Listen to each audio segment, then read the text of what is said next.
Ever believe it's not so? See, the problem with this is that I'm gonna be listening to music, and that means that I'm gonna get copyright problems. But I gotta listen to the music. What do I do? This is ridiculous. All right, so where am I right now? I just got out of the best breakfast I've ever had in my life at the Waffle House. Gotta love the Waffle House. And it was cheap and delicious, and I had 3 cups of coffee, and I feel good, and I am ready to hit the road. I gotta get some gas first, but everything's fine. My mom is pretty pissed at me. I think she needs to understand what I'm doing and why I'm doing it, because it's not this bad thing. All right, see, I hate this place. It always, ever, you can never get out in traffic. All right, here we go. Woo, da, da, da, da. All right, but anyway, so it's like she's mad because she thinks that no, she doesn't think this. She knows that it's not this. She says, you used us for that car, and now you're just being this bastard. And she said some horrible things to me. She said some really horrible things to me, you guys. I am like, wow, this lady, she just like turns on a dime, you know? But, so, anyway, it's like, I'm gonna turn this down. Maybe I won't get copyright infringement if I turn it down a bunch. I gotta get some gas. So, she just said, look, she just sent me a text right now. You stole $7,000 from your elderly parents. I've already sent her the first payment for the car. I'm gonna send her payments from the road. I'm gonna be doing Postmates from the road. I don't know how long I'm gonna be gone. This is just ridiculous. See, what made me realize this was that I was looking at this thing in my parents' house. They've got this elephant tusk that is a real elephant's tusk, and it's like illegal to have, but you know, whatever the fuck. I mean, they're whatever. I guess they got it back in the 40s or the 50s. People didn't give a shit. It has been handcrafted into this beautiful dude with like it's like a Japanese person with a, because my grandfather was stationed in Okinawa, and he did the radio service out there. And he was a really neat guy. And I never really got into all the stuff that he did, but it was pretty incredible. So, but the thing is, he did that, and then I guess he just started collecting all this stuff while he was out in Japan. And like, you know how Asians are, they're just like, oh, look at this incredible thing, I'll give it to you for $5. So he probably bought all this stuff for nothing, and then now, looking at it, it's like real ivory, and it's like hand carved into this image of this like wizard who is like, you know, over the top of these like peasants, and like it's really, really beautiful and incredible. So I'm looking at this thing, I'm like, you know, this thing is fucking invaluable. This thing's like probably worth more than me, and it's literally sitting in the house just next to the TV, and like I hadn't even like paid any attention to it. And there's all kinds of shit like that in their house. I don't know what you're thinking, like, oh, you just want to go and sell it and everything. It's not that I want to sell it. It's just that this beautiful, amazing thing is just sitting there, not being used, and that's what they do. Guys, Mom, listen. Life is to be lived. You gotta get up off the couch. You can't just stay and like expect everything. I mean, you don't. Life is out there for you to grab. It's this beautiful thing. It's low-hanging fruit. There's so much out there. You smile at a person, you make their day. It's not that difficult. The thing is, everybody thinks it's so hard to do this stuff, and I'm like that elephant tusk when I was there, and I was just sitting there and just being beautiful and amazing, but nobody was paying any attention to me. So I'm gonna get out here, and now I'm going to do some stuff. I'm going to be the elephant tusk on the road. Your old pal, Elephant Tusk Kevin. I don't know if she's going to get the metaphor. I don't know if you're going to get the metaphor, but please understand, this is not about you. This is about me and about me just figuring out what the next thing is. And the next thing is not me sitting around in the house fucking editing porn and I don't know, and delivering stuff. Like, I edit porn, I gotta finish editing the porn, but I'll do it in my car or in a Starbucks or something. That's fine. But like, I don't need to be sitting in a place doing that. And it was really great that they gave me this opportunity by giving me this car. And I'm gonna just keep paying for it, is the thing. So look, this is not a problem. This is great. So listen, so the thing is, I gotta get some gas first. I'm just gonna fill up where it's cheap, and that's fine. And then I'm gonna go, and I'm just gonna head somewhere, probably up towards Richmond, where my friend Dan lives. And if I'll go visit him. And if he won't see me, I'll just see what's going on in Richmond. But or if he's not there, I mean, he might not be there, but you know how people are. But I'm not gonna like force myself on anybody. So if you live on the East Coast of the United States and you kind of like feel like you might want to see me or something, because I'm probably gonna go all the way up to Connecticut because I want to see my friend Greg. If you want to see me, I want to visit Greg, Robert. I want to see Kim. I want to see Angela if I can. I want to see Lisa if I can. I want to see anybody else who's like up on this like eastern seaboard of people that I just have not seen and I just miss. So that's what I'm doing right now. And I won't. And if I'm coming to see you, you don't have to do anything. I got a blanket and a pillow, and the back of the Rogue is fucking huge, and I can just sleep there. I am not even worried about it.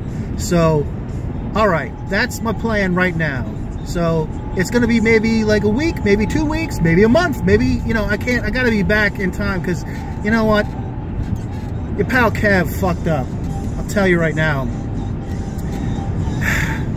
I made a mistake.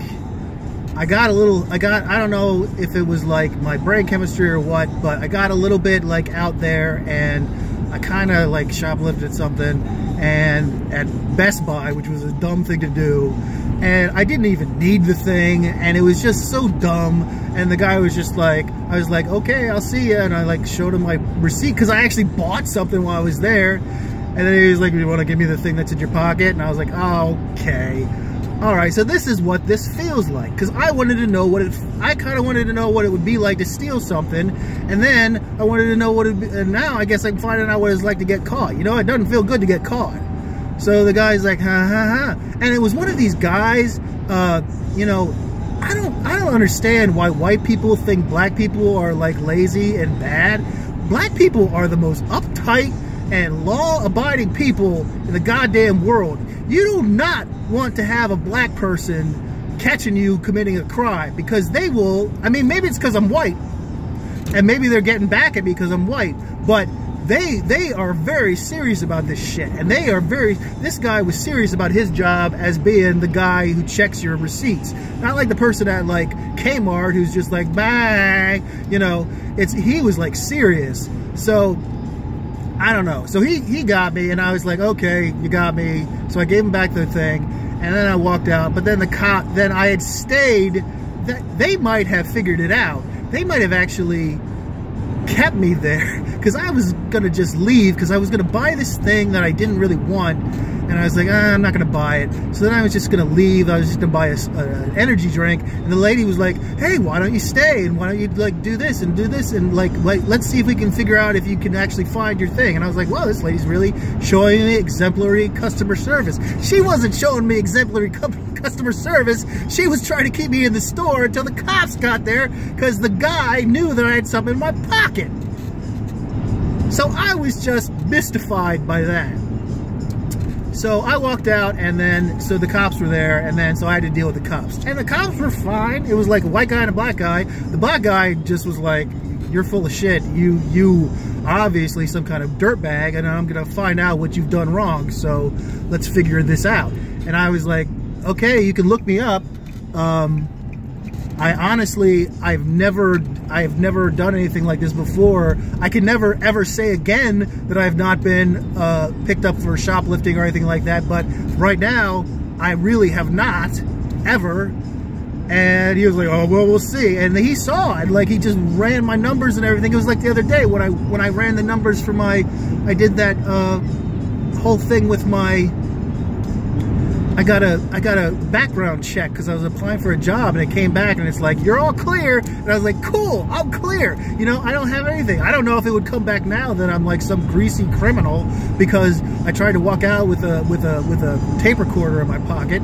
But okay, so I sat there and like they didn't cuff me or anything. I just kind of sat there and I was like kind of like awkward, and I kept kind of he's like, stop putting your hands in your pockets, and I'm like, I'm just awkward standing here. And then we went outside and I just kind of talked to the other dude, the white guy, and he was like, so where are you from? And I'm like, well, it's this long story. I'm from California and now I'm here and all this stuff and blah blah blah. But you know, that's it. And so in the end, the guy came out and he said, here's your ticket and here's your court date. And it's like next month. And I'm like, okay. And he said, hang on a second, a guy from inside wants to talk to you. And this big dude, like younger than me, comes out and he's just like, yeah, you can't come in the store anymore. And I'm like, that's okay, man. I don't think I want to come in the store anymore. And I'm just like, it was like this whole thing. And so everything was fine. I was just going to deal with it and go to court and be like, look, this is what happened. And I knew I was just going to get probably a slap on the wrist because it wasn't that big a deal.